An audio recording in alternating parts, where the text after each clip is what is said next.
Você vai gostar. Oi, tudo bem por aí? Aqui, Geraldo Fleury. Já que o nosso almoço é da hora, na hora da gente, claro, se acertar com ela, que por aqui, inclusive, dá nome ao nosso show midiático. A hora agora, meio-dia e 32. A hora a gente confere de novo aqui na Nova FM. 12 horas 32 minutos agora.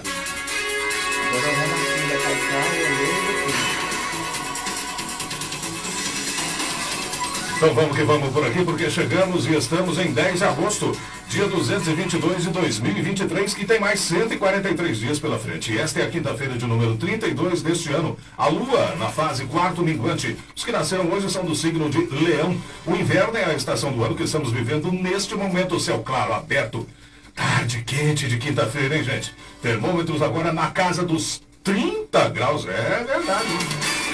A hora, meio-dia e 32, na Nova FM. 10 de agosto é o dia do anjo Rahael, dia de Santa Filomena, dia da solidariedade cristã, dia mundial do leão, dia internacional do biodiesel e também é o dia de São Lourenço, que logo de cara será meu presente onomástico ao meu convidado de hoje, que num primeiro momento viria em 13 de julho para uma entrevista. E o dia, propositadamente, havia escolhido para aquele dia, era o dia de São Eugênio de Cartago. Mas ocupadíssimo, como só mesmo ele é, o doutor Eugênio Lourenço Dias não pôde vir. Mas coincidentemente mesmo, e dessa vez não foi de propósito, mas se alinhou comigo, e alinhado como sempre né? Aqui ele está nesse dia de São Lourenço, que é o primeiro sobrenome dele. E isso, para minha pauta, é perfeito, pois agora vou lhe explicar o que vem a ser um presente onomástico, já que o próprio catecismo da Igreja Católica diz que Deus chama cada um por um nome, né? E o nome de todo homem é sagrado. O nome é o ícone da pessoa, exige respeito em sinal de dignidade de quem o leva. Por isso, quando você presenteia alguém querido, valorizando o nome dele ou dela, você está tocando no mais profundo do ser dessa pessoa. Presentear alguém com uma medalha de seu santo onomástico é abrir para ela um horizonte novo. Primeiro, porque você toca no nome da pessoa e valoriza esse nome. Segundo, porque esse presente pode despertar nele ou nela a curiosidade ou o interesse em conhecer a vida de seu santo onomástico. E isso transforma vidas. Viu que profundo? Por isso que hoje homenageio o doutor Eugênio com o primeiro sobrenome dele, Lourenço, pois é o santo do dia, aliás, um santo espanhol, pois a maioria italianos, E onde ele também é conhecido como Lourenço de Huesta, ou Valência. Nasceu em 225 e morreu martirizado em 258, no dia 10 de agosto, em Roma.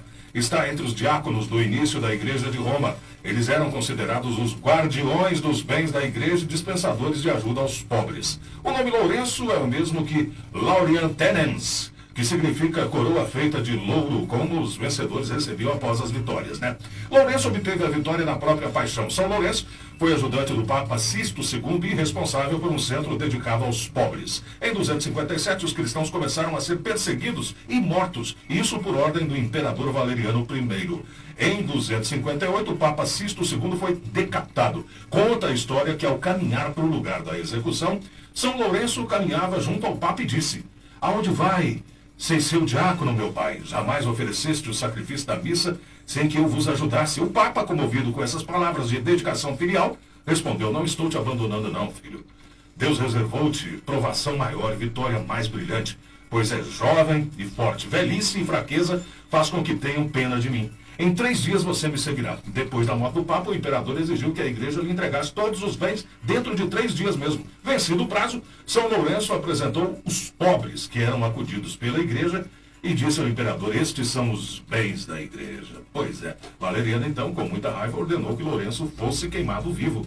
O santo manteve a alegria no momento da execução, mostrando profunda fé na vida eterna, no encontro com Jesus Cristo. E que alegria, É essa que, quando chega nesse momento, que é o que sei acabar de... e acabei, de executar, que é a fase preambular do nosso show midiático, e que logo, após passar por essa santificada fase, digamos assim, adentra a próxima e muito abençoada fase, que aqui por mim, desde o princípio, botei fé mesmo e continuo denominando de jornalismo musical, que é aquele momento sagrado, em que me entrego aqui aos meus devaneios musicais, que sempre vem muito bem acompanhados de muita pesquisa. E vou em busca, claro, de alguma música que de alguma forma traga em sua própria letra, melodia ou até mesmo ritmo, algo que se aproxime ao máximo da temática a ser aqui por mim e participantes devidamente destrinchada. E a música tema de hoje é realmente um achado e me faz, portanto, embarcar em nossa nave musical que irá me conduzir a exatos 8 anos atrás, que foi quando essa premeditada música foi lançada.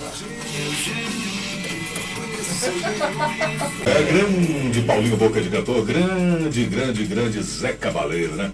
Maranhense e baianos juntos nessa daí. O Zeca é maranhense e o Paulinho Boca de Cantor, baiano, dessa forma, né? Sendo conduzido aí pela exata linha musical temporal, é que hoje aportam-me no ano de 2015, que foi quando se teve notícia da existência desta música pela primeira vez. Por que digo isso? Porque foi justamente no dia 3 de maio de 2015 que essa música foi apresentada ao público, e justamente no maravilhoso programa Senhor Brasil, do maravilhoso senhor que infelizmente dias atrás nos deixou, o Tudo de Bom Rolando Boldrin, né? Ele que nesse maravilhoso programa de auditório, patrocinado e exibido pela TV Cultura de São Paulo, trouxe ela, que é uma das compositoras da música tema de hoje, a gloriosa e gente boa, hein? Digo porque eu conheço pessoalmente, a Zélia Duncan. Ao lado da Zélia, esse talentoso maranhense Zé Cabaleiro. Já que falei que a Zélia é uma das compositoras, os demais são José de Ribamar Coelho Santos e Paulo Roberto Figueiredo de Oliveira. E, logicamente, o grande mentor é ele mesmo, o Paulo Roberto Figueiredo, o Paulinho Boca de Cantor, que é o dono do álbum Além da Boca, que foi lançado em 2021. E é um álbum que parece uma festa, né?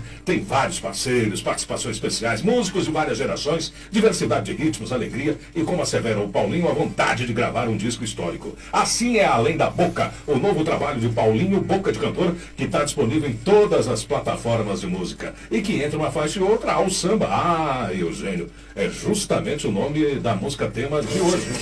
Pois é, do nosso show midiático. E claro, ao lado do Zé Cabaleiro, o Paulinho destila humor que remete à lira paulistana do grupo Premeditando o Break. Lembra bem o Premeditando? Pois é, o Premeditando é bem da vanguarda de samba nos anos 80. Aliás, há muito de sonoridade paulistana nos discos de hoje, da baianidade do samba que apresenta o Boca de Cantor. O Paulinho, que é mesmo bom de boca, hein? Esse grande cantor, que aos 77 anos completados agora no último dia 28 de junho, sempre foi e continua bom de boca e bom baiano, né? Já que carrega a glória de no passado ter integrado aí a jovial banda que marcou época na década de 70, os Novos Baianos. O Paulinho procura e consegue soar novo em Além da Boca, álbum autoral com 11 músicas inéditas que o artista lançou pela gravadora Antec e do qual faz parte a música tema de hoje. Pois é natural ouvir qualquer disco do Paulinho Boca de Cantor com a esperança de se deparar com um novo som baiano, né? E que remeta às gravações originais de músicas que se tornaram clássicas dentro da obra-prima que ele fez e que, logicamente, faz parte da discografia dos Novos Baianos. Bom, ele, o Paulinho, sempre foi um cara aberto musicalmente e desde 2010 começou a interagir com as novas gerações. Além disso, levou vários artistas para o seu próprio trio elétrico Salvador, né? E foi trabalhando com outras pessoas, dentre elas o que ele chama de amigo, o Zé Cabaleiro, que, segundo o Boca de Cantor, passou no nosso estúdio para gravar uma participação super especial e animada em... Ah, Eugênio, que maravilha de história, né? Que maravilha de entendimento a nossa pauta de hoje, né? Que maravilha essa fase que passamos, que é do jornalismo musical. Fase essa que não passará, até mesmo porque a música devidamente é definida como tem. Pois é, voltará. Eugênio, o tempo todo por aqui, permeando todo esse tempo, dentro da próxima fase, que aí vem chegando e que aqui, por mim, sempre foi convencionada a ser chamada de jornalismo efetivo. Às 12 horas e 42 minutos, aqui na nossa conexão. Como é bom, né? Eugênio, poder conduzir nesse pique, nessa vibração, essa nossa conexão. Vibração que hoje em dia, né, ganhou o termo assim baseado no inglês, que é vibe, que é justamente vibração. E eu fico vibrando sim, pois sei que é justa a nossa pauta de hoje e se ajusta bem aos conformes com as pessoas diferenciadas que aqui sempre faço questão de trazer, né? Pois sei sim que esses meus convidados, convidadas, cadeiras cativas têm visão e ação diferenciadas para problemas que demandam em nossa sociedade. E não são poucos não, viu? Por isso não pouco esforços em trazer essa gente importante, porque só pela importância que representam e porque são personalidades com atribuições mil e que, portanto, dispensam o próprio tempo para vir aqui robustecer o conteúdo da nossa conexão.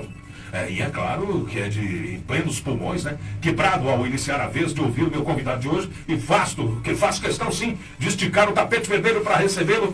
Por quê? Eugênio, conheço seu gênio. Refrão da música tema do nosso almoço da hora de hoje, onde eu entendo como genial trazer o doutor Eugênio Lourenço Dias para falar sobre recentes decisões do Supremo. Uma delas cuida da inconstitucionalidade sobre a legítima defesa da honra, também sobre tráfico de drogas, falando do pequeno usuário, do traficante e, claro, sobre a prisão automática por condenação no tribunal do júri. Atos e fatos geniais. É justo, claro, você está com o nosso almoço da hora de hoje, que é quinta, 10 de junho, e que vem de Eugênio. Ah, isso é verdade, viu? Vem com esse grande advogado criminalista e que vem de agora e até às 2. Vem então, se liga com toda certeza às 12h43, porque já estamos conduzindo desde sempre essa nossa transmissão para você que curte ouvir aí o seu rádio, né? Sei sim que tem muita gente que está na sintonia, gosta de estar sim em sintonia mesmo, ou seja, está com o rádio ligado na tomada, na pilha, está com o rádio do carro, enfim, ouvir rádio da maneira mais tradicional que sempre existiu, que é justamente através de um rádio. Isso, né, no aparelho de rádio mesmo, sem essa de CPU, de celular. Se você é desse ou dessas, quero te indicar que já estamos sim no ar para que você possa nos sintonizar aqui para toda a nossa comunidade anapolina pelos 87,9 FM do seu rádio. Nas redes sociais, já disponibilizando o nosso som e imagem através do meu Facebook pessoal, que é o Geraldo Fleury, e também no Instagram da Rádio Nova FM, muito em breve, também no YouTube, o rádio agora, hein, podendo ser visto, coisa inimaginável até algum tempo atrás, pelo menos disso eu sei que você sabe, o doutor Eugênio também sabe, né? Assim como podemos ser conectados pelo portal radios.com.br e no aplicativo Rádio Web. Tudo isso colocado e faltando 16 minutos para as 14 horas, para as 13, né? 16, meio-dia e 44. Pois é, e tendo, Eugênio, só resta dizer sim, que é um prazer anapolino receber aqui. Ele que para mim sempre foi e é genial, né? Mas houve um tempo em que eu só ouvia falar do doutor Eugênio, né? Assim como descobri que ele só ouvia falar de mim. Foi um tempo, há uns 3 anos atrás, logo no começo da pandemia, em que eu queria falar sobre o que estava acontecendo com o judiciário, que ficou totalmente paralisado à época, né? Claro que isso, antes das audiências remotas. Um dia ali na sala do Butina, o assessor do referido, nosso diretor, o Eusébio, me falou do doutor Eugênio, sim, o Eusébio Ribeiro. O Eusébio falou do Eugênio, né? Pois é. Aí me disse que desta matéria, quem saberia tudo é o grande criminalista, doutor Eugênio, e me passou o contato, e foi assim que entrevistei pela primeira vez o doutor Eugênio, onde eu identifiquei como comentarista esportivo também. E ele me identificou de forma carinhosa, até mesmo como autor das criativas, assim ele diz, criativas chamadas da equipe do Miguel Skeff, na Rádio São Francisco. Doutor Eugênio vem agregar aqui sim a nossa audiência de hoje e tenho certeza que para isso alinhou-se com audiências jurídicas que são o ofício dele, que é uma pessoa de mente aberta. Digo isso porque sugeri, Eugênio, esta maravilhosa música que é tema de hoje. Pois é, como música tema. E ele acabou descobrindo outra Eugênio, que eu nem sabia, nem tinha noção, da Blitz, e que logo vou apresentar. Mas o que eu quero apresentar agora é ele, o doutor Eugênio Lourenço Dias, né? E desejar sim, viu, doutor Eugênio, que sinta-se em casa, sente-se aí nessa cadeira que já lhe é cativa aqui no nosso show midiático, cheio de plataformas, né? Seja muito bem-vindo e muito boa tarde, grande doutor Eugênio Lourenço Dias. Boa tarde, Geraldo, boa tarde, ouvinte. Quem está nos assistindo também pelas redes sociais, pelo Facebook, pelo Instagram da rádio, pelo meu Instagram, que certamente haverá de vê-lo num outro momento. Para mim é um prazer renovado. O pessoal diz que Instagram, o pessoal não gosta muito de prestar atenção, eu concordo com isso, doutor? Hoje o pessoal fica 1 minuto ou 2, que é o máximo que tem os vídeos, no máximo, minuto ou 2, é o tempo máximo, é o tempo médio. É mais ligado, né? Aquele que tem mais os públicos são diferentes, né? O YouTube fica lá para ver o canal, porque eu entendo que a gente está muito mais. Eu estava comentando ontem com os amigos sobre isso. Os programas de rádio hoje, na sua grande maioria, são podcasts. Sim. Que são levados pelo rádio. Exatamente. Né? Inclusive, nós temos um canal da TV fechada em Anápolis que é voltado apenas para a apresentação de podcasts. Eu não sei, não guardo bem o nome dele, mas esses dias eu fiquei vendo, assisti um bom tempo e vi lá esses canais de podcast. E eu tenho que o seu programa é uma inovação nesse aspecto. Ele é um podcast que é transmitido. Sim, é um podcast. E para mim é um prazer, obrigado pela generosidade da edição que você fez da música, porque essa música do Paulinho Boca de Cantor parece que foi feita para um desafeto dele, né? Fala até no remédio controlado que eu toma, então eu acredito que deve chegar para... Não, por favor. Eu coloquei mais ou menos aí no meu Instagram a sua sugestão dessa música, eu conhecia. Mas a do Blitz, essa sinceramente eu não conhecia. Essa do Paulinho Boca, eu não conhecia. A da Blitz eu não conhecia. Da Blitz eu conhecia, essa daí não. Da Blitz é dos anos 80, então quando eu era professor de cursinho, então volta e meia, quando eu chegava em sala de aula, sempre tinha um engraçadinho ou outro me cantando essa música. Não. É mais na questão de Sara de Aru, engraçadinho, outro me cantava essa música do Eugênio. Eugênio era um menino prodígio. Aí vai contando as histórias dele. Aliás, eu achei mais depreciativo. E eu gosto do final dela, é maravilhosa, que ele abandona tudo, pega o navio e vai embora para Tailândia. Maravilhosa, essa letra é maravilhosa. É muito... Essa música é muito... O Cabeção, eu tinha apelido de Cabeção quando era... Cabeção. Apelido de infância entre os meus amigos, me chamavam de Cabeção. Eu sou orelhudo, isso aqui é uma questão genética. Mas eu vou te falar, então, eu vi as fotos do Dr. Eugênio aí mais jovem, era um galão. Obrigado. Eu tenho muitas recordações de infância, principalmente dessa música. Mas eu quero fazer uma coisa... Esses apelidinhos que colocam na gente na escola, a maioria é inveja, hein, doutor? Eu sei. Eu quero fazer uma coisa aqui, Geraldo, se você me permite. Lógico. Eu tenho uma única sobrinha, e para mim é como minha filha. É a Raide Lourenço Dias Boaventura. Voit Lourenço Dias Boaventura. Casada com meu querido José Ney Boaventura. E era catequista, e ela elogiou aqui, que gostou muito aqui. Adorei a explicação. Ela primeiro escreve de São Francisco, mas depois ela conserta para São Lourenço, né? E quem está me dando a honra, assim, que minha satisfação pessoal, de também me ver aqui, é a pessoa mais importante que eu tenho na minha vida, né? Que é a minha irmã. A minha irmã, eu tenho um afeto, um carinho, um amor por ela, que transcende uma vida ou outra, e a nossa recíproca é a mesma. Legal. Eu sinto isso. E pela primeira vez eu a vejo aqui. Só tem uma irmã. Nem irmão? Não, nós somos só dois, nós fomos de uma família pequena, ela também. Só tem dois. Usaram a época, né? E para mim era muito, muito importante, porque ela transcende a figura de irmã. Ela, mais do que uma irmã, ela é minha irmã. Eu costumo dizer que ela é minha irmã. É mais velha? É mais velha do que eu, pouca coisa mais velha. E que toda vez que eu falo me dói assim muito, me dá uma certa angústia e tristeza, porque ela foi casada com também uma das pessoas mais importantes em toda a extensão da minha vida, que era o Dr. Wolff, e faleceu há 4 anos, e para uma tristeza de muitos, e era um sujeito que nessa vida passou como um anjo. Legal. Bom, estamos aqui com o doutor Eugênio Lourenço Dias. A hora a gente vai conferindo aqui no nosso almoço. Agora, 12h51. Fala então, já entrando um pouco aí na nossa pauta, e depois a gente sai da pauta, volta para ela de novo. Mas falando, segunda-feira, tive até aqui com o pessoal, Pedro Sayun, tive com o Dono Nights. Grande Pedro Sayun. E também... Dono Night também. Isso, com os estudantes aí da UEG, Pedro Costa, que é advogado também, e a aluna, a Maria Alice, né? Maria Alice, ela parece que lhe conhece bem, doutor Eugênio, ou não sei se pessoalmente ou pela fama, né? Porque coisa e tal, até falou, que interessante, aí fiz até a chamada e trouxe esse pessoal todo, que na segunda-feira comemoramos aí o dia da Lei Maria da Penha. 17 anos de Lei Maria da Penha. Dia desse eu até acompanho suas publicações, que sempre tem ali seguindo. O senhor estava comentando, teve algumas inovações, não teve dias atrás? Não, sempre tem a Lei Maria da Penha no sentido de adequá-la cada vez mais à sociedade. Não é? É uma lei que surgiu para uma coisa estranhíssima quando a gente fala isso para o mundo jurídico fora do país, é você dizer que teve que se criar uma legislação para que efetivamente diminuísse a diferença entre homens e mulheres e se adequasse à isonomia dos brasileiros residentes, nacionais, ou os nacionais, ou reconhecidos, né?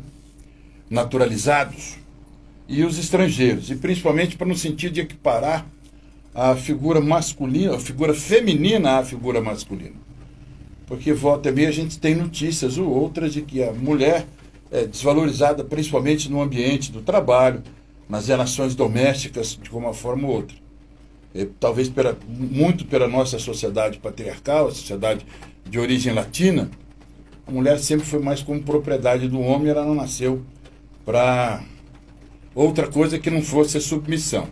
Então a Lei Maria da Penha foi criada nesse sentido de diminuir as diferenças, entre aspas, entre homem e mulher e dar uma proteção mais efetiva à figura feminina. Você vê o quanto que a nossa sociedade é atrasada, porque nós precisamos ainda de uma legislação para estabelecer a isonomia entre homens e mulheres. E está se efetivando realmente isso, doutor? Eu acredito que sim, em algumas coisas sim, porque a violência contra a mulher, ela sempre existiu. Era uma violência mais silenciosa do que é hoje. Hoje ainda continua sendo uma violência silenciosa. Muitas mulheres ainda são vítimas da sua própria residência, dentro de casa, de violência. Né?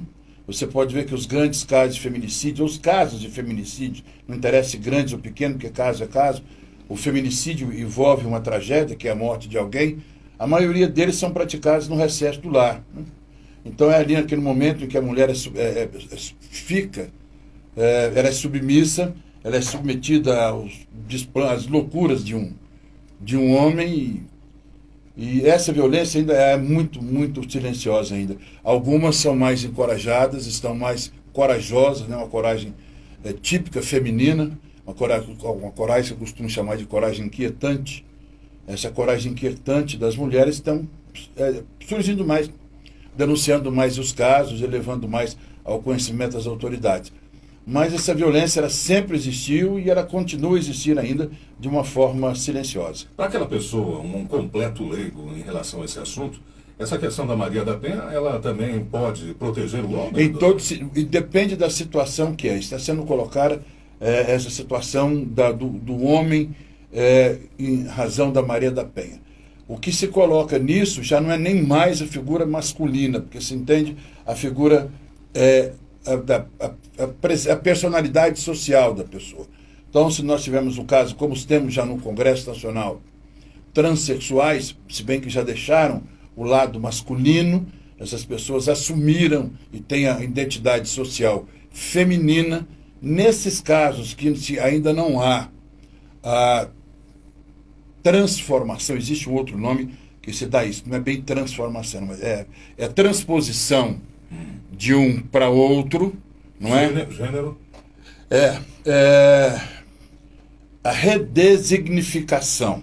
É uma palavra dificílima de falar, ela dá um trava-língua às vezes, mas se não houver ainda a tá vendo? Redesignação. E saiu a primeira vez aí, agora não tenta que eu não vou soltar, não vai sair de novo a outra que não. Então, se ainda não houve essa cirurgia, algumas situações já entenderam que pode ser aplicado. Agora, é aplicada a mulher como agressora.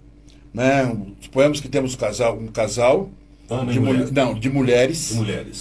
A agressora, ela vai ser responsabilizada pela Lei Maria da Penha. Agora, no caso, casal de homem-homem. Não, essa possibilidade não tem. Muita gente acha que tem. Não tem. Não tem. Essa possibilidade não existe. Pois é, e eu esses dias até tive uma discussão com a pessoa defendendo ferrenhamente que não tem. Algumas pessoas já estão trabalhando nesse sentido, já tem alguma movimentação dentro do movimento LGBTQIA+, para fazer-se entender situações nesse sentido. Mas os tribunais ainda estão um pouco reticentes em aceitar essa possibilidade. Agora, tem gente também na questão da criança, né? O filho ali. Cabe Lei Maria da Penha? Aí cabe o Estatuto da Criança e do Adolescente. Maria da Penha, para criança, não. Cabe ali é aplicado com veemência e com maior severidade o Estatuto da Criança e do Adolescente. Quer dizer, a Maria da Penha são para relações... Para proteger mulher. Mulher mesmo. Né? Proteger mulher. Não adianta você falar que eu me sinto como uma mulher. Ainda não dá para a legislação aceitar, eu me sinto como uma. Não, você tem que ter, se for uma casa de transgênero, precisa da identificação, da identidade social como feminina para ser reconhecido como violência que se enquadra na Lei Maria da Penha. Certo. Agora, muita gente também acusa até mesmo de que estão banalizando muito. Muita mulher aproveitando dessa coisa, se sentindo com excesso de empoderamento e acaba abusando. Você vê por aí? Isso é um machismo absurdo, isso é um machismo exagerado, não é? São pessoas que desvirtuam o interesse da aplicação da lei. São aquelas mesmas pessoas que saem dizendo por aí que está vendo muito mimimi quando se fala da questão do racismo, da misoginia, da homofobia. São essas mesmas pessoas que travestem-se de um machismo oculto, de uma feminilidade oculta, né? E vêm dizer que as mulheres estão sendo empoderadas. Mulher sempre teve que ser empoderada, desde o início dos tempos. Desde os inícios dos tempos, né? Mulher tem que ter sido empoderada. O que aconteceu com isso, ao longo da história, foi o homem, por sair às guerras e deixando as mulheres em casa, e trazendo também, e vindo também do Oriente, trazendo a visão extremamente patriarcal da família, em que a mulher poderia ser trocada por camelos, trouxe isso para a Europa, que a mulher era propriedade do homem. Agora falou... E daí continua essa visão errada toda pelo Ocidente. Me lembrei dessa maravilhosa música aqui. Tenta chegar na Alemanha e tenta ver se alguém é machista na Alemanha. Mulheres Atenas. Olha isso. Só, bem isso que você está dizendo. Linda música do Chico Buarque, que serve para ilustrar essa parte aqui do nosso encontro de hoje. Mulheres de Atenas, só um trechinho. Me ensina o exemplo daquelas mulheres de Atenas. Eram extremamente submissas, hein? Que vêm pros seus Porque é o seguinte, a mulher nessa época da história antiga, principalmente da história helênica, a história da Grécia, o homossexualismo era uma coisa frequente entre os membros dos exércitos gregos, porque ali eram guerreiros. Alexandre o Grande mesmo é famoso. Isso, né? eram guerreiros, e esses guerreiros, eles se achavam que era uma vergonha transarem com mulheres. Então, transavam entre si. E ali se atiravam, eles não permitiam uma sociedade extremamente... que tentava criar uma pureza de raça. As crianças que nasciam com defeitos eram atiradas pelo precipício, eram mortas desde o início, e as mulheres tiveram sempre um papel secundário, muito embora na própria lenda da história da humanidade, ou seja, a nascente do mundo, vindo da Grécia, foi por uma mulher que o homem perdeu a cabeça. Com toda certeza. Agora, no caso aí, o homossexualismo feminino não rolava, não, né? Não, o tradicional mesmo, inclusive é o filme que você colocou, representado pelo Brad Pitt na época. Sim. O filme mostra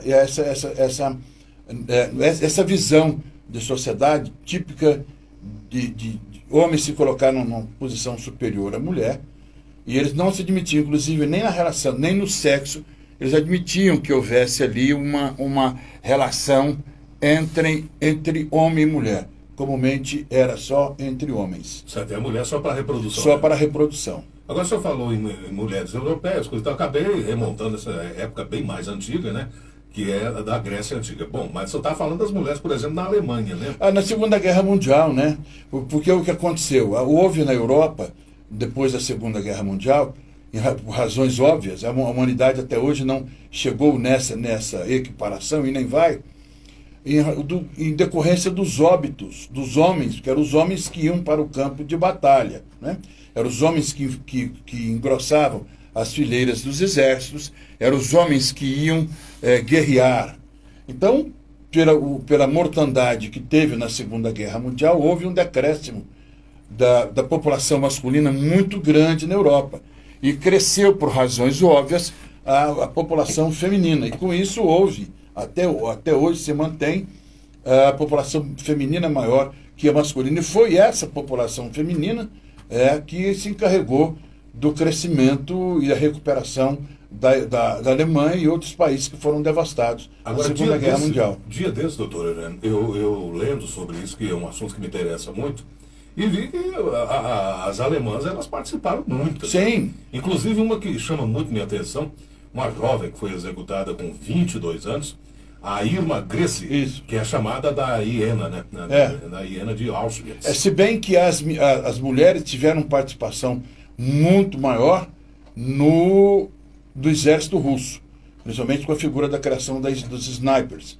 E havia também um grupo de elite da aviação russa, que já ficou conhecido como as bruxas da noite. Eram mulheres que pilotavam aviões e só saíam no período da noite para realizar esses bombardeios. Então tem uma iugoslava também, que era uma enfermeira que ficou conhecida por uma cicatriz que ela carregava no rosto, ter sido ferido 2 vezes na Segunda Guerra Mundial, e ela foi responsável também pelo grupo que participou da independência da região da antiga Iugoslávia, são mulheres que deram a vida, no caso da guerra, para enfrentar os inimigos, que, como sempre, você que quer continuar sendo fascista. Agora, já que o senhor está falando em fascista, e o assunto está bom, 1h04, você está bem no leste europeu aí, vamos continuar. Sei que você não queria falar muito disso, não. Não, mas é você que continua sendo fascista. Mas aí o assunto me remonta, que aliás foi a minha sugestão de pauta primeiro. Por isso que fala, quem que é contra a Lei Maria da Penha, é você, fascista. Mas aí, o assunto que eu ia, né, que foi o Arthur Durval, rapaz, o tal de mamãe. Falei que fala demais e acabou sendo caçado, inclusive deputado ali para São Paulo, caçado justamente... Por machismo. Negócio das ucranianas, né? Por machismo. Da soldado. Por machismo. E ele falou que elas são fáceis porque são pobres. Por absolutamente machismo. Não, por quê? Porque ele teve... Isso é histórico, a beleza da mulher daquela região do norte da Europa, não tem. Naquela região do norte da Europa, né, que durante muitos anos foi a União das Repúblicas Socialistas Soviéticas. Para quem não sabe, a Ucrânia está localizada na Ucrânia, a usina de Chernobyl. A usina de Chernobyl é localizada na Ucrânia. Né? Terrível acidente. E o infeliz desse Arthur Durval, esteve lá e falou que todo mundo fosse lá para aquela região, né? Porque as mulheres eram belíssimas e eram mulheres fáceis, porque em razão da guerra eles estariam passando fome, então por qualquer dificuldade, ou sem dificuldades e por mera facilidade você conseguiria uma mulher daquela para si. Se bem que os adjetivos que ele utilizou não foi esse, foram piores do que esse que nós estamos colocando aqui. Nós temos suavidade para ele. Então, todo castigo para esse tipo de gente é pouco. Não, com toda certeza. Só ilustrando aí o que você está dizendo, fica na cidade de Pripyat. Isso. A Chernobyl, né? A cidade está lá. Está lá. A cidade está lá. Inabitada, não pode chegar, não pode. Pelos próximos 1000 anos ela não pode ser habitada. Olha só. Mas assim... Inclusive eu recomendo, há uma série na HBO Max, chamada Chernobyl. Eu recomendo para quem não sabe a extensão ou que foram os danos, as pessoas que se sacrificaram para reduzir os impactos daquela 26 tragédia. de abril de 1986. Agora, deixa eu ver, né, doutor Eugênio? Aí a gente já puxa para outro assunto. Pegou o Césio 137, que foi em 87. O 86 foi o maior de todos. E 87 o maior urbano de todos do mundo, que foi o Césio 137. Em 13 de setembro de 87. E todos os dois, tanto na União Soviética, na antiga União Soviética, quanto em Goiânia, o acidente se ocasionou em razão de desídia humana. Pois é, né? Pois é, que coisa. E esses dias tivemos aqui em Anápolis um caso assim que chegou a preocupar, mas foi logo abafado, coisa e tal. Agora, eu penso assim, o emocional nós, né? Eu, na época, morava no Rio de Janeiro e fiquei fã do doutor Henrique Santillo, a época que ele, numa entrevista, via telefone com a Hebe Camargo, que nunca fui muito fã mesmo, ele deu um sabão nela e falou: senhora, do jeito que a senhora está fazendo aí, Goiás é um lugar que está fora do mapa. Ficou durante um tempão assim, né? Aí ele deu tanta bronca que ela chorou, caiu lá. Agora, eu estou dizendo isso pelo emocional. Você vê, assustou o mundo todo, Chernobyl, e logo depois, um ano depois, acontece aqui na casa da gente, é difícil, né? E há um outro documentário também, na Netflix, sobre a tragédia de Fukushima, no Japão, essa bem mais recente, também provocado por desídia humana. Em realidade, quando se teve o primeiro impacto, houve uma desinformação interna na sala de comandos e acabou acontecendo a explosão dos reatores nucleares do Japão, que ainda está eliminando o gás até hoje, gás tóxico. Diminuíram bastante, mas continua ainda com certo vazamento de gás. Pois é, essa questão do desleixo, né? Muita negligência, deixar uma coisa tão perigosa dessa, uma cápsula, né? Uma coisa,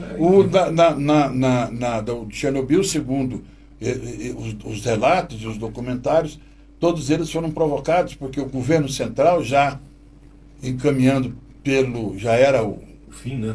O Mikhail Gorbachev, que já era a perestroika. Da perestroika, né? Ele já estava no poder, e isso acabou empurrando para a dissolução das repúblicas, da dissolução da União das Repúblicas Soviéticas e com o início da reforma e a transição do chamado socialismo para o capitalismo.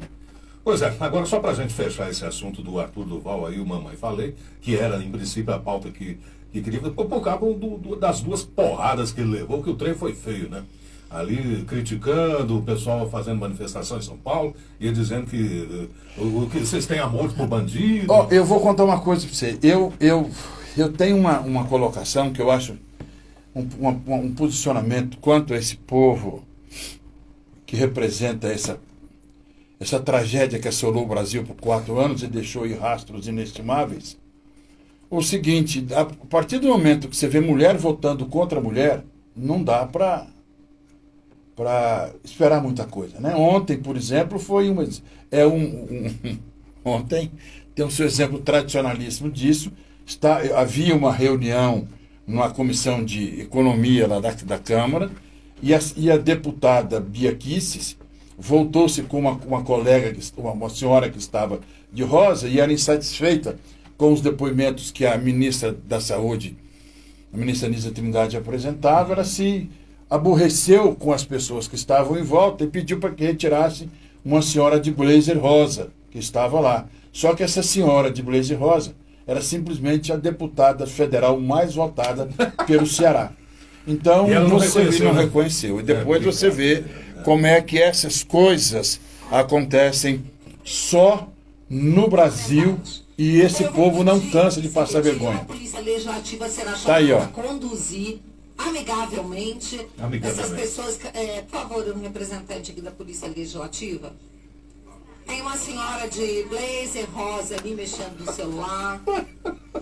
Ouçam. Desculpa, deputado, qual o seu nome? Perdão. Desculpa. Perdão. Dá licença. Pois não, deputada. Aí agora chamou de deputada, né? Eu não identifiquei, Vossa Excelência. Deputada, eu Mas não... como ela estaria sentada ali se não fosse deputada? Por favor, né?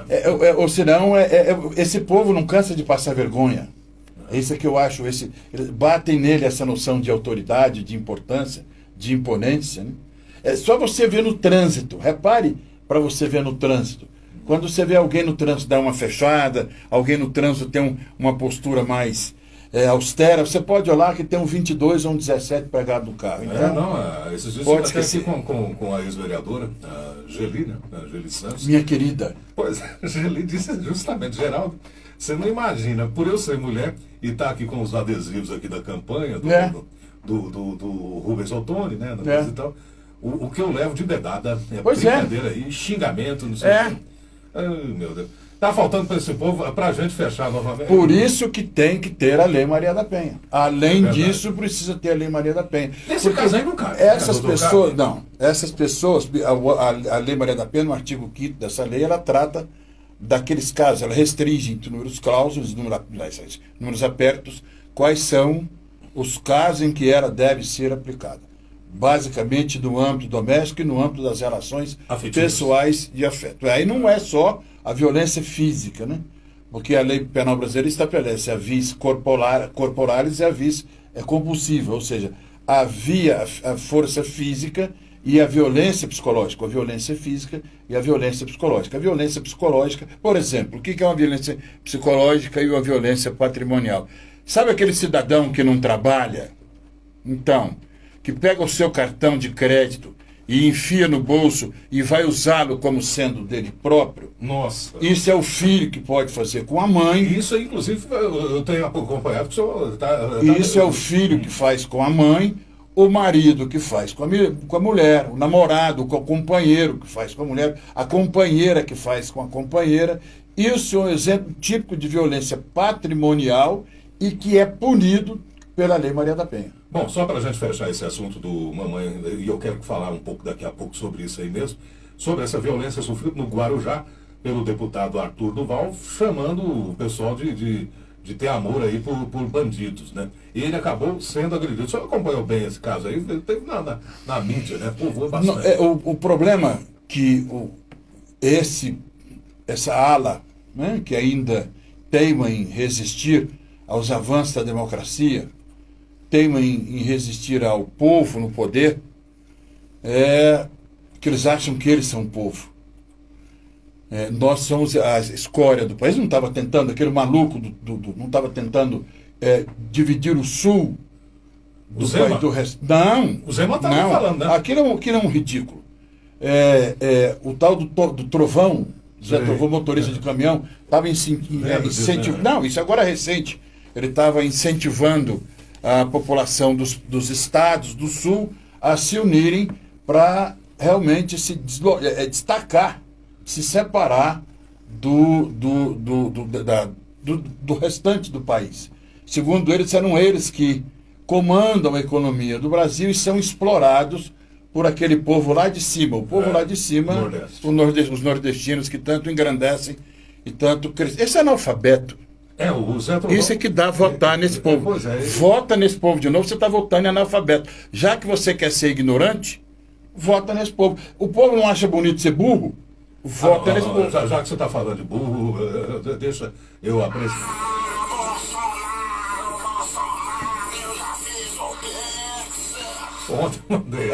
Eu estou dizendo. Estão prendendo. Sabe o que estão prendendo? Porque os caras só fizeram loucura. Você fica achando que não, mas tenta. Vou dar um dado para você. Foram parados 2.561 ônibus no Nordeste. Todas as polícias rodoviárias federal do Nordeste pararam 2.521 ônibus no segundo dia do segundo turno. 2.521 ônibus entrando e revistando. Sabe quantos foram parados e liberados em São Paulo? 520. Então você vê que tem uma coisa que não está certo. É verdade. Tem uma coisa que não está certo. Porque agora virou uma caixa às bruxas. Não tem virar caixa às bruxas. As bruxas já existiam. Uma mulher correr com um revólver, uma pistola na mão, atrás de um cidadão negro, no meio da rua. Isso não existe em lugar civilizado. Isso não existe. Essa senhora era para estar na cadeia. Se fosse nos Estados Unidos, fosse no outro. Essa senhora era para estar na cadeia. O que justifica isso, eu tenho a minha justificativa para isso. Se pegar qualquer aluno aí de psicologia, ele vai explicar o que é isso. Que Freud já explica isso. O negócio do sujeito que anda muito com revólver na cintura, muito com espingarda dentro do carro, o problema dele é fálico. Então, isso aí tem problemas sérios. Problemas sérios. Eu vou te falar, então, pessoal... Sujeito que vem muito com rejeição à figura feminina, que a Lei Maria da Penha é muito mimimi, que não sei o quê. Esse sujeito tem problemas sérios. Meu Deus, eu vou te falar um negócio. O pessoal dos Estados Unidos tem problema fálico à beça, né? Claro que tem. O povinho que gosta de arma. E no Brasil tá seguindo a mesma coisa, bicho. Você vê que os caras tudo marombadão, os caras tudo fortão, e tem que ter revólver na cintura. Você não viu aquele Brenar, aquele milionário lá que foi preso? Sim, sim. Que tatuava as mulheres como forma de punição, ou as estuprava como forma de punição? Vê a maromba do cara, a quantidade de arma que tem. Você vê, são caras que têm problemas, cara. É verdade. Agora a Zambelli pegou mal demais essa daí, né? E deu sorte, né? Porque deu sorte porque o deputado estava relatando o processo, que tudo indicava que ela seria cassada, voltou, regrediu na tentativa de caçá-la e acabou perdoando-a, por assim dizer. Quer dizer, não vai ter mais a cassação da Zambelli? Não, por esse caso da arma, não. Só se for na justiça. Só se for na justiça. Só se for o Poder Judiciário entender isso como um crime eleitoral. Já estava comemorando. E passível de cassação. Já estava comemorando com ele, que gosta muito de ti também, doutor Eugênio. O Zé Escobar, meu cadeira, cara. Muito amigo, gente da melhor qualidade. Pois é, e o Escobar, eu já estava comemorando, porque, Geraldo, vamos deixar para usar a espanhola como música tema na terça que vem, que vai ser a cassação da Zambelli. Eu fui, além de ser um amigo, e eu gosto muito da inteligência do Escobar, Escobar não ser muito inteligente, agudo, muito astuto. Verdade. E muito inteligente mesmo. E eu tive o prazer de ser professor de 2 filhos dele. Um menino, que tem o mesmo nome dele, e uma moça casada com... Eu sei, mora em Brasília, o pessoal de justiça. Da Polícia Federal, alguma coisa exatamente, assim. Foi o vizinho, inclusive, do Tarcísio Freire. Isso. Governador de São Paulo. Então, Camila, muito obrigado. É generosidade sua. Está te abraçando aí? Aqui no meu, doutor Eugênio, competência em pessoa. Eu estou dizendo que não sou isso, estou agradecendo a generosidade de pessoa. Agora, é lamentável, né, rapaz? Na Alameda Lorena, no centro de São Paulo... Isso é fim de mundo, cara. É, brincadeira, né? Será que ela fez isso para fazer gracinha, doutor José? O Bolsonaro não fala com ela há muito tempo. Segundo as informações que eu acompanho esse povo de vez em quando, que até mesmo para ter elementos para discutir com eles. Né? Né? Tem que acompanhar. Dizem que um dos fatores que ele atribui à derrota dele, por tão poucos votos, foi essa questão era correr atrás da pessoa com a arma em punho, e entrar num bar com a arma em punho. Ele disse que isso desencorajou muita gente e fez com que ele contribuísse para que ele perdesse as eleições. Também pega carona, né? Vamos dizer. Psicopata é assim, né? O condutopata é assim. Ele falta como ele tem ausência de ausência elementar de sentimentos mais nobres, de compaixão, de altruísmo, né? Aí ele atribui responsabilidade a todos os outros e nunca a si próprio. Agora, a Carla Zambelli é um péssimo exemplo, porque na Alameda Lorena, eu morei ali naquelas imediações, na Bela Sintra, em São Paulo, Cerqueira César também, é bem por ali. É uma zona muito frequente, gente demais. E foi filmado. Foi filmado. E eu acredito que isso vai trazer problemas para ela perante ao TSE. Aí fica pensando, mas o Alexandre de Moraes está cheio de... Pô, imagine se o Alexandre de Moraes não tivesse com o poder que tem, onde é que a gente estaria nessas horas? Pois é, falando em Alexandre de Moraes, ontem houve liberação aí dos manifestantes, né? Mas já estão toda hora de voltar para a cadeia de novo. Né? Porque estão descumprindo. Não sou eu que estou falando, não. É as imagens que eu tenho. Eles estão descumprindo as determinações da justiça. Eles não podem reunir junto, não podem fazer reunião, não podem estar junto, não podem estar entoando os hinos, nada. Ele pode entoar o hino nacional sozinho. Ele bota no quarto dele, bota lá uma cortina, bota a figura do Bolsonaro assim. De frente ele põe do Hitler, do outro ele põe do Goebbels e bota uma bandeira nazista aqui, de Israel, e outra de cá, e canta o hino nacional marchando sozinho dentro do quarto. Isso pode. Não está incomodando ninguém, pode. Agora, na rua não pode botar suástica, não pode falar de... Não pode, isso não pode, porque é proibido por lei. Na verdade foi anteontem, né?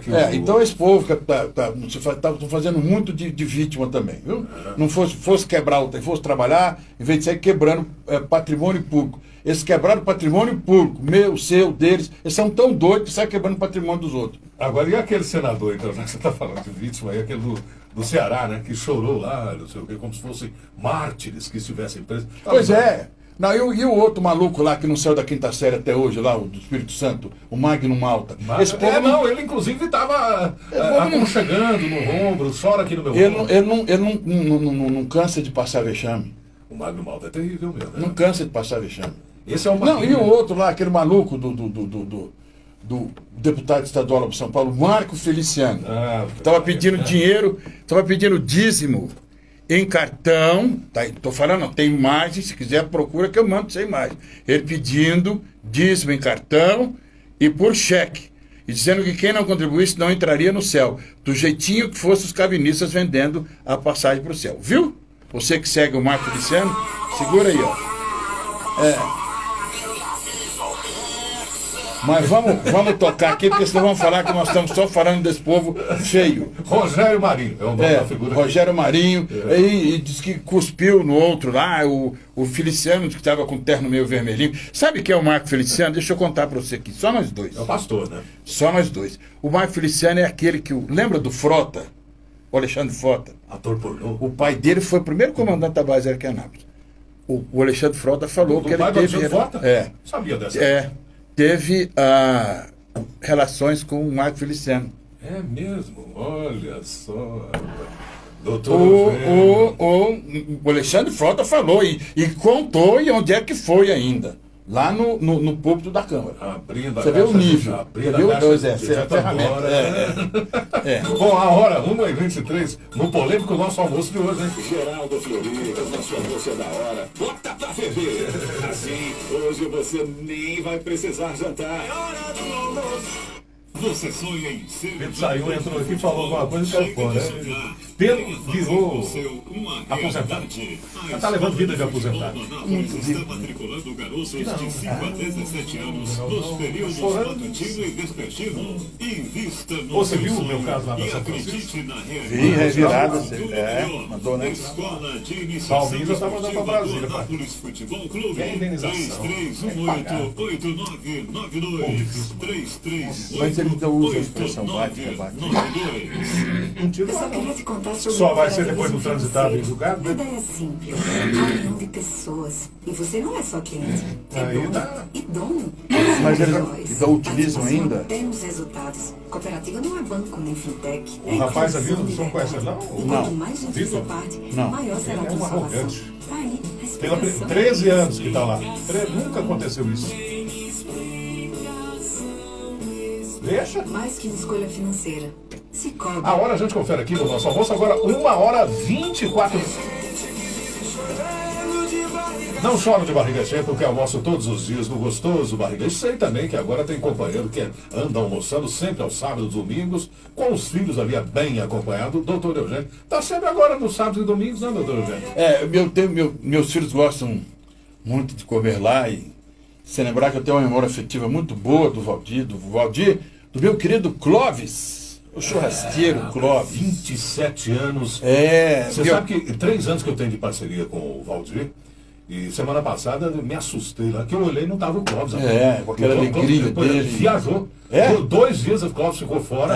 Então todo mundo sentiu a falta dele, Não, porque era mas uma alegria, eu estranhei. um astral. O Tião estava no lugar dele. Aí, meu Deus, 27 anos o Clóvis tem.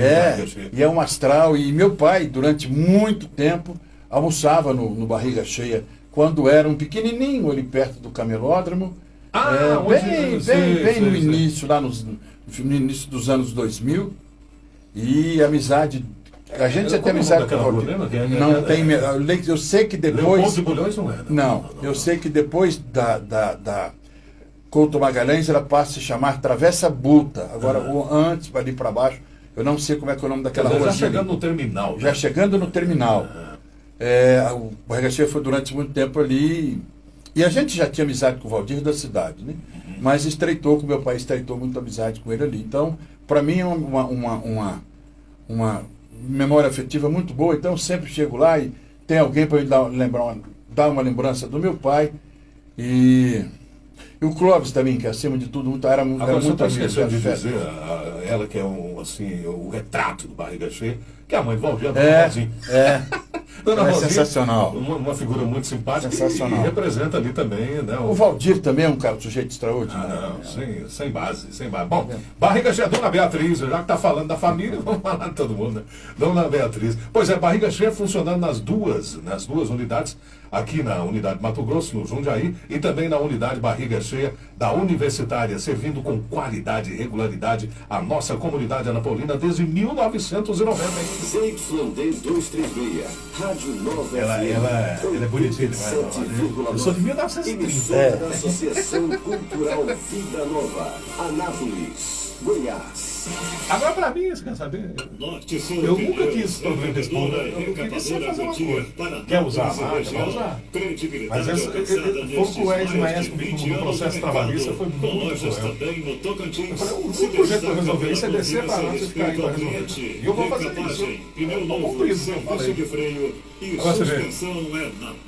Já foi decidido que é pra tirar. Aires Cardoso, um abraço para você. Manda também. Um grande Aires, tá sumindo. Fala, Aires. Sumiu. Parece aí, rapaz. Acabou o nosso botequim de tomar aquela cerveja nas quintas, né?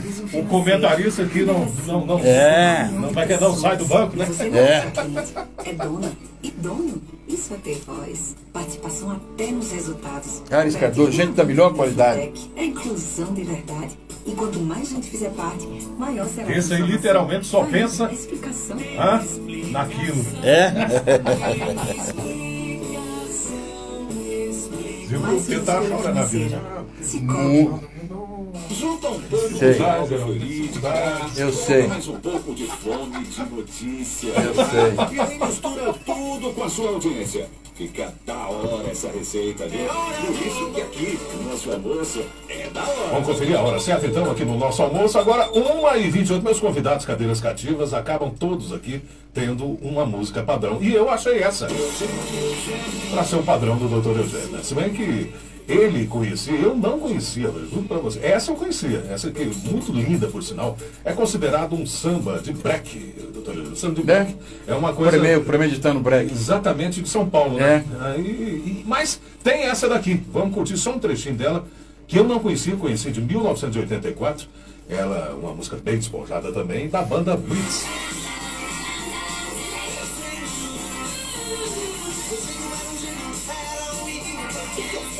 Menina.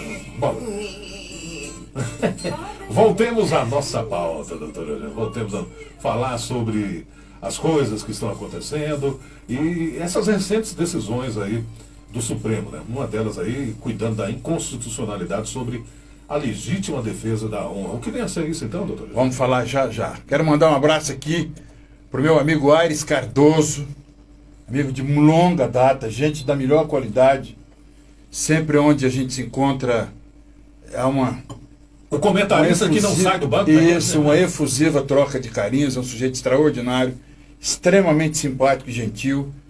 Nós fomos contemporâneos no magistério na faculdade de Fibra.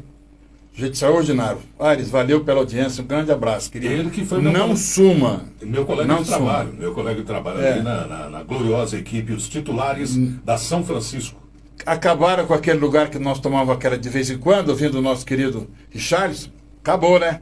Temos que achar outro. O Richarlison toca uma viola danada. Opa! E aqui entrou o meu amigo professor Luiz Antônio Sá, que está fazendo, ele tem o Luminari, que é uma produtora de shows e eventos, e amanhã ele está patrocinando lá na Fayad Hanna, o Rock Ballads. É uma noite de balada amanhã, num restaurante, acho que é Viva Sabor, uma coisa assim. Tá um multimídia danado, hein? Ele faz uns shows bacanas, ele junta uma turma legal e sempre está fazendo um showzinho assim, sempre tem uma galera para escutar uma boa música, com uma boa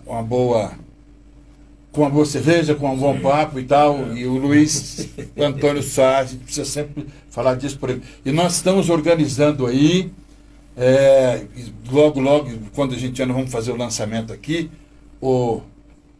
Geraldo, a primeira noite anapolina de jazz. Olha só, uma jam session.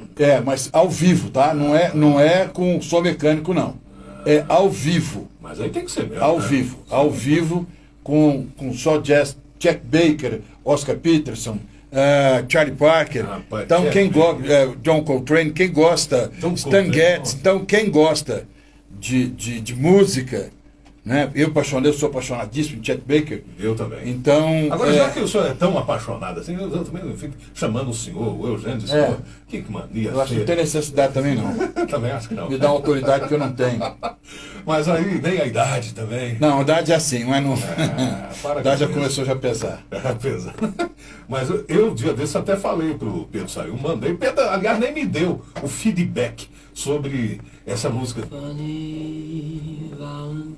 Gostando dessa música. Uhum.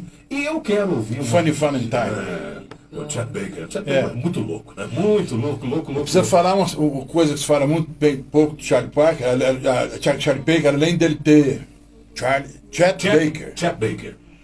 Que juntou tudo aqui na cabeça agora. Chet Baker, ele é daqueles malucos, bem maluco mesmo, da música e da arte, que foi subtraído do mundo pelo uso de substâncias entorpecentes. Ele foi atendido certa vez em Londres, na Holanda, por uma overdose. Ele era um ser tão maluco que o médico foi atendê-lo. Quando chegou na clínica que ele trabalhava, foi abrir a valise dele, descobriu que os remédios que ele tinha, os alucinógenos que tinham sido todos subtraídos pelo próprio Chet, no Chet Baker, no próprio hotel em que ele estava. É loucura. Faleceu jovem, muito jovem, e no Brasil, se você quiser chamar a Bossa Nova, né? Se você quiser chamar aquilo de jazz, pode chamar. Inspirou João Gilberto. Eu ia perguntar justamente isso. É a inspiração do João Gilberto, esse Pois, canto sussurrado. É o canto do João Gilberto. Porque chega mesmo. Ó, É o. Só que o jazz tem uma grande diferença da música chamada bossa nova. A bossa nova é música de elite. Bossa nova é música de branco. De branco, mora na zona sul do Rio de Janeiro, morava em Copacabana, música de branco. sim, sim. Se você procurar negro na bossa nova, você não vai achar. Mas o Chet Baker faz uma música de jazz para branco também, né? Não, de forma alguma. Você De considera, forma alguma. né? Claro, os grandes pianistas do jazz americano, os grandes, aquilo que se chama de O Chet Baker, o Stan Getz eram brancos, né? brancos. Isso é incontestável. Quem escorou Stan Getz? João Gilberto. E o Stan Getz tomou as trudes de Gilberto de Gilberto. Então virou essa confusão. Essas são as fofocas. Sabia dessa não, essa pra mim é nova. Não estou sendo fofoqueiro. Então, o grande sucesso de Astrud Gilberto foi depois da separação dela com João Gilberto Mas, e rapaz, vivendo com Stan Getz. Você pode ver quando você pega a Garota de Ipanema com ela. Eu não pego o Garoto de Ipanema. Com ela. Não, Então, sim, não. Aí com ela é The Girl. The Girl from Ipanema. É. Exatamente. Que foi inclusive música Põe aí. tema no nosso encontro Isso- aqui. No dia que ela faleceu. No Tocou dia- mais de 50 filmes. Mais de 50 filmes da Mas indústria de essa Hollywood tem essa música como fundo em algum momento. Por isso que o Stan Getz está assim tão, né? Sim. Entregue, né? É. Assim, olhando assim, rapaz, então tomou bom gosto o Stan Getz, Bom gosto. um bom gosto. Essa é das fofocas que tem por trás da qualidade eu não do jazz. Aí, ó. Isso é uma preciosidade no mundo. Simplesmente linda nesse vídeo. O Stan Getz está assim derretido. É, derretido por ela. É. Achava que ela cantava alguma coisa? Não.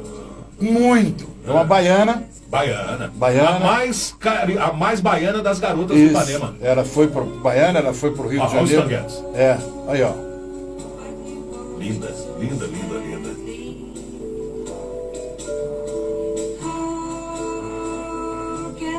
Quem bebeu muito em Stan Getz foi Tom, o João Gilberto e esse é incontestável, né?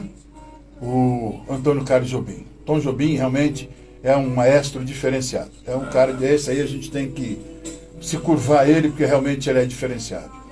Agora, essa observação muito inteligente, profissional aí do Chet Baker, é uma coisa que eu observei, nunca ouvi ninguém. Agora você falou exatamente que eu ia puxar o assunto. Era realmente uma influência muito grande. Muito, esse canto sussurrado, com aquele tom melódico de jazz, né? E veio para a Bossa Nova, o João Gilberto inspirou muito o João Gilberto. Era uma observação pessoal minha mesmo. Eu nunca, Muito, João Gilberto. Eu não tinha, mas agora falando por outra pessoa. É uma ideia que a gente tem que fazer uma hora, Geraldo. Fazer um programa de jazz, pô. Ué, mas vamos, com toda Jazz, certeza. blues. Adoro jazz. Trazer blues. esse lado musical para que esse povo que fica só ouvindo Tadeu e Tadando, Aviador e Aviadinho, o trio Parada Dura, Areia, Cal e Cimento. Essa aí Você que fica escutando isso aí, Pois é, mas essas coisas também faz bem. ele faleceu jovem mesmo, que você está dizendo. o 50 e quanto? 59. 59, 58, 58, quase 59. Quase 59. Mas durou até muito pelo tipo E do quem estilo cuidou de vida. muito dele foi outro maluco, Charlie Parker. Charlie O Parker, Beard, esse é- que também tinha problema com álcool, com drogas, e o Charlie Parker cuidou muito dele. Internava, pagava as clínicas para ele e tudo. Se você ver fotos dele com 50 e pouco, 58, 59 velho, anos, né? parecendo um senhor, um senil de 80 anos, você vê isso daí. Era a quantidade de drogas que ele usava. Porque o sucesso dele, o reconhecimento dele no mundo do jazz foi tão estrondoso e com a rapidez que ele não deu, e atribuem que ele não deu conta, ou não conseguiu suportar o peso da fama e se entregou ao uso de substâncias entorpecentes. Também, como diz, né, desculpa de aleijado é muleta. O Charlie Parker também teve esse problema, mas o Charlie Parker conseguiu se recuperar. Inclusive tem filmes maravilhosos que narram a trajetória do Charlie Parker. Um documentário Netflix maravilhoso. Veja documentários também de vez em quando, vai bem. Não fica só vendo novela da Globo, não. Você tá Nem meio demodê. coisa de TikTok. Vê uma novela, me trouxe. Eu- Você não voltar no 22 de novo. Só pra gente encerrar essa de jazz aqui, Stan Getz E o Chet Baker, né, tem um vídeo antológico. Mas o Chet, você via que ele estava muito doido. Mas muito doido. O Stan Getz já nervoso. Nervoso ali, porque ele ficava... Você conhece então esse vídeo? Claro. Falou que o Chet Baker e Stan Getz, eu tô lá. Mas essa do Stan Getz foi boa, hein? Eu prefiro ter esses problemas assim do Stan Getz, viu? Problemas de açude, Gilberto. Muito mais interessante que de heroína. Bom, a gente então já tocou nesse assunto, e faz parte, né, da nossa pauta principal. Falar sobre essas mudanças, essas recentes decisões aí no Supremo, uma delas cuidando da inconstitucionalidade sobre a legítima defesa da honra. Que vem a ser isso, doutor? Traz aquilo que a gente falava da Lei Maria da Penha, né? Traz de novo e reporta-se ao problema das mulheres.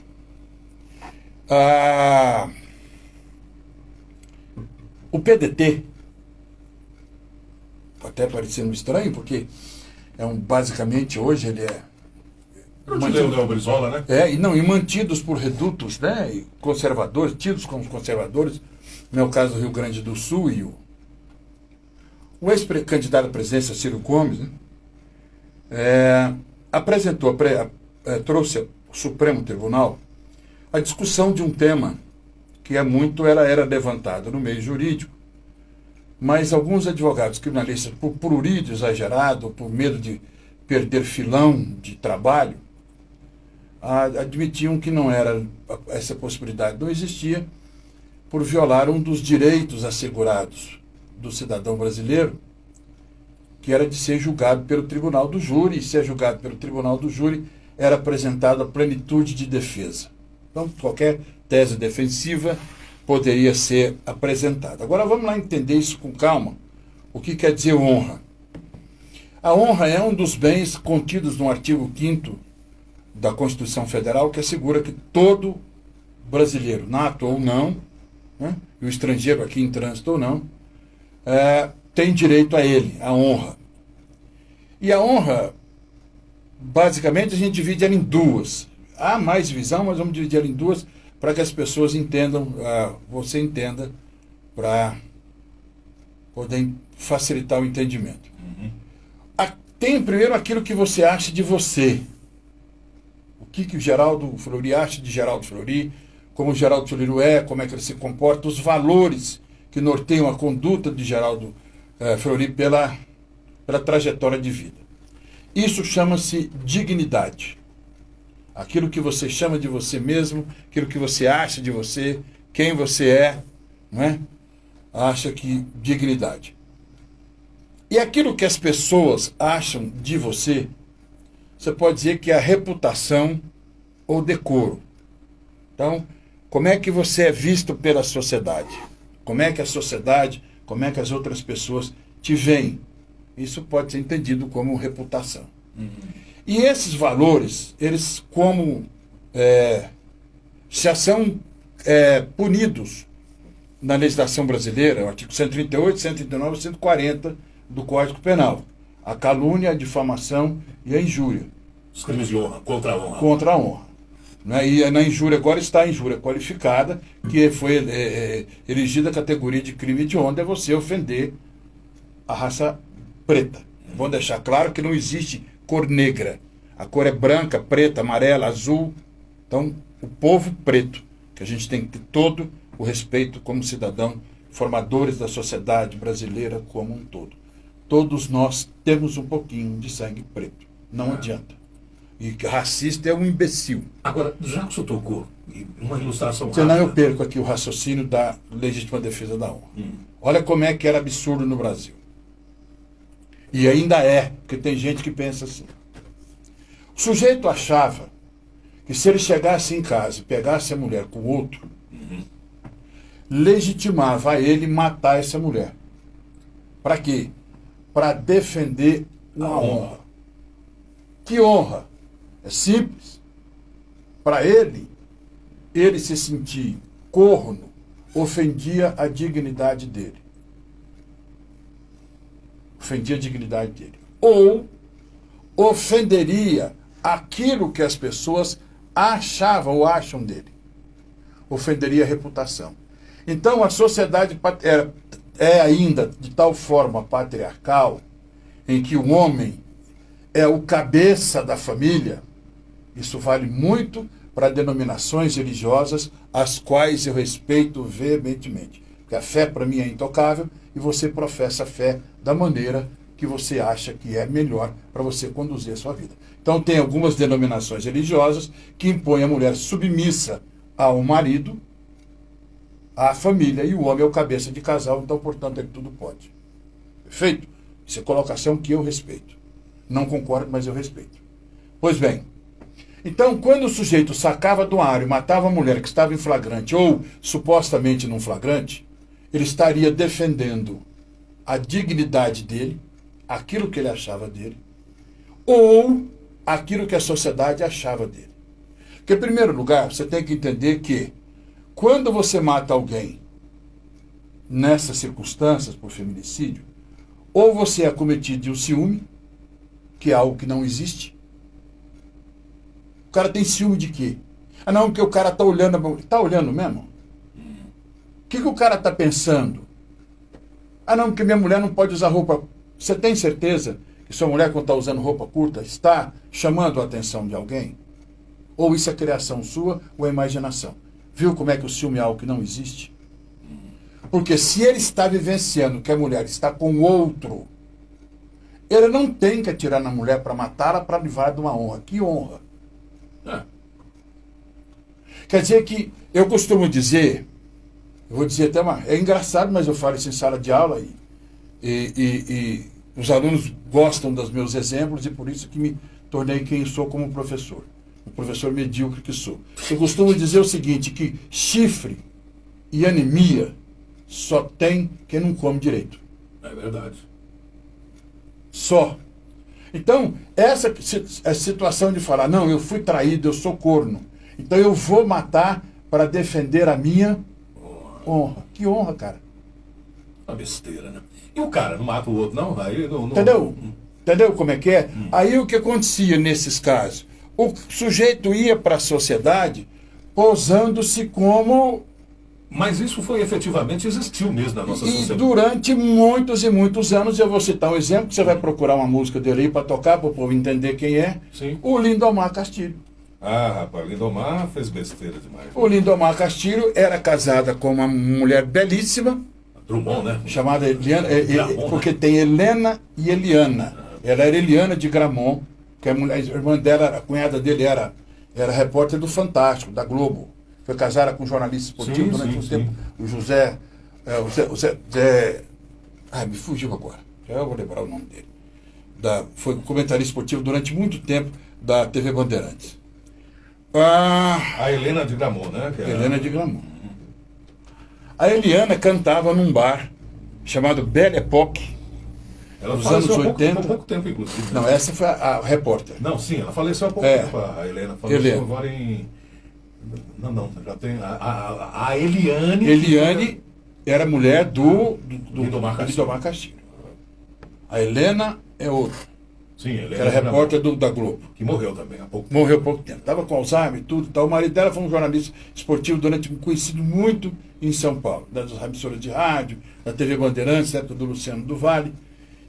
E foi vereador pelo PT em São Paulo. O marido dela é um sujeito muito conhecido da crônica esportiva. Me fugiu o nome dele aqui agora. Eu também me fugiu. Juarez Soares. Juarez Soares. Estava confundindo com o Zé Trajano e Juarez Soares. Então vamos lá. Também, né? Então vamos lá. O Lindomar o Lindomar Castilho, ela estava apresentando num bar chamado Belle Époque. Acompanhando estava Carlos Randal. Que era o Carlos Randal, sobrinho do Lindomar Castilho. Sobrinho dele. Sobrinho do Lindomar Castilho.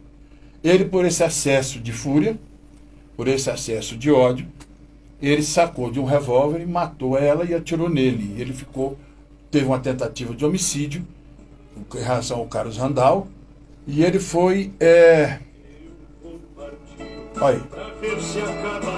As pessoas da minha idade, ou quem gosta de música no Brasil, lembra demais de Lindomar Castilho, que fulminou a carreira dele. Para você entender o que seria Lindomar Castilho, deixa eu te contar. Seria mais ou menos Se um cantor desses aí, o Leonardo, aparecesse na mídia dizendo o Leonardo matou a mulher dele. É terrível, viu? Seria a mesma proporção hoje, nos anos 2023? Ou até mais. Ou até mais, nos anos 80, não tinha a penetração que tem hoje. Seria mais ou menos isso.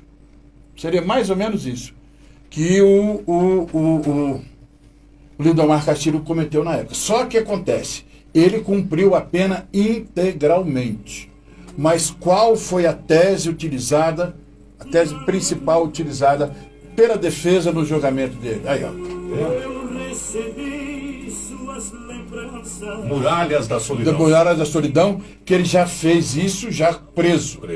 Ele começou a cumprir pena no Carandiru, em São Paulo. Depois, com o irmão dele, era um deputado estadual, um secretário de Estado conhecido, fez uma gestão de forma que ele conseguisse terminar de cumprir a pena nele no antigo CEPAICO.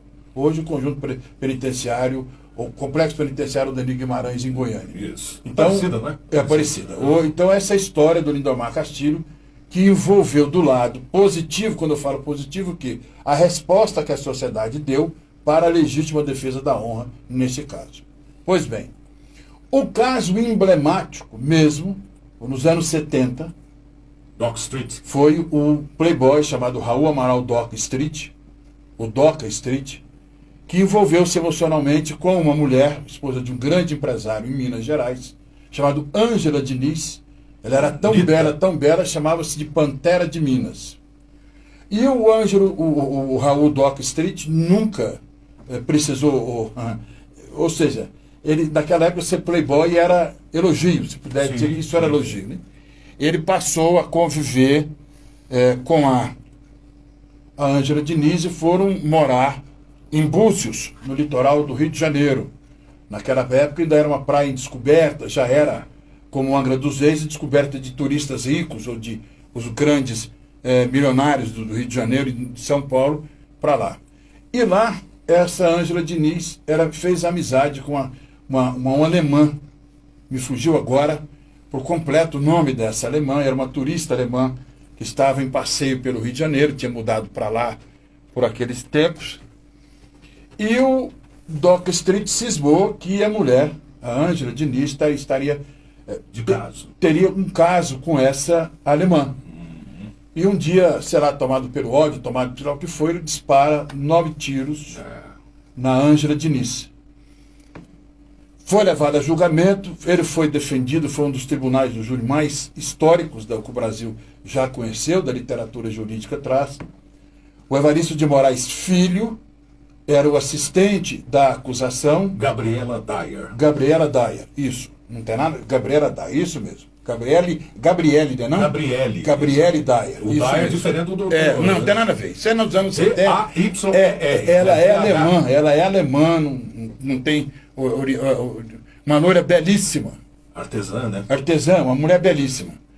E ela continuou no Rio de Janeiro, inclusive lá em Búzios ela continuou lá até a morte dela. Parece que ela morreu recentemente, alguma coisa assim. Pois bem, e ele foi defendido pelo o Evandro de Lins e Silva.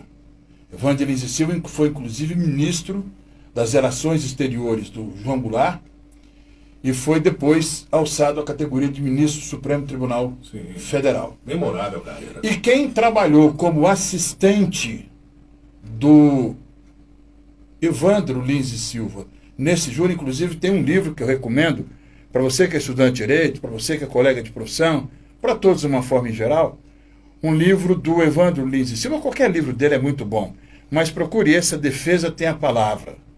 É maravilhoso. Tem o Salão de Passos Perdidos e tem a Pátina do Tempo.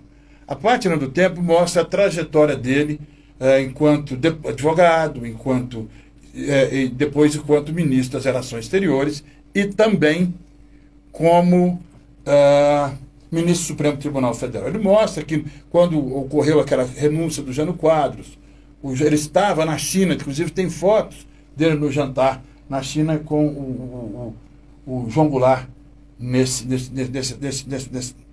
evento. Pois bem, então, no primeiro julgamento, na questão da legítima defesa da honra, os jurados entenderam não em reconhecer essa tese, foi por um voto que essa tese não foi reconhecida, e os jurados acataram o homicídio privilegiado, que é aquilo que se dá sobre violenta emoção após injusta provocação da vítima.